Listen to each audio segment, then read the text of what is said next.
સંસ્કાર અભિયાન 2024માં જે પાઠશાળાઓ જૈન પાઠશાળા એપ્લિકેશન સાથે જોડાયેલી છે અને જેઓ ડિજિટલ અટેન્ડન્સ વગેરે કરી રહ્યા છે એ પાઠશાળાના બાળકો માટે જ ખાસ આ વિડીયો છે.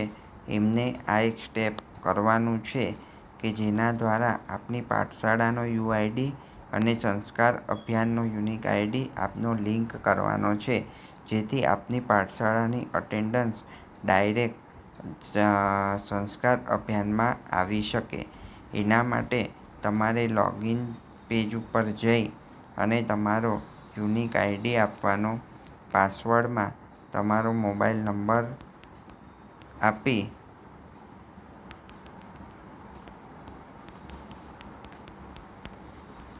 લોગિન કરવાનું રહેશે.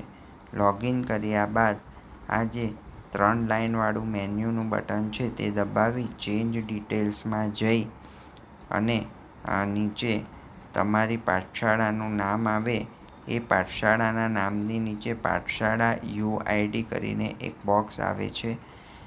એ બોક્સમાં તમારું જૈન પાઠશાળાનો યુનિક આઈડી જે છે તે આખો અહીંયા ટાઈપ કરી અને પછી અપડેટ બટન દબાવવાનું રહેશે, જેથી આપનું અકાઉન્ટ જે જૈન પાઠશાળાનું અકાઉન્ટ છે તે સંસ્કાર અભિયાનના અકાઉન્ટ સાથે લિંક થશે અને તમારી પાઠશાળાની અટેન્ડન્સ અને ગાથાના પોઈન્ટ તેનામાંથી સીધા સંસ્કાર અભિયાનમાં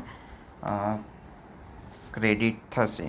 માટે ખાસ જે પણ પાઠશાળા જૈન પાઠશાળા એપ્લિકેશન સાથે જોડાયેલ છે અને ડિજિટલી અટેન્ડન્સ વગેરે કરી રહ્યા છે તે પાઠશાળાના બાળકોએ આ એક સ્ટેપ કરવાનું રહેશે, જેથી આપનું અકાઉન્ટ લિંક થઈ શકે. પ્રણામ.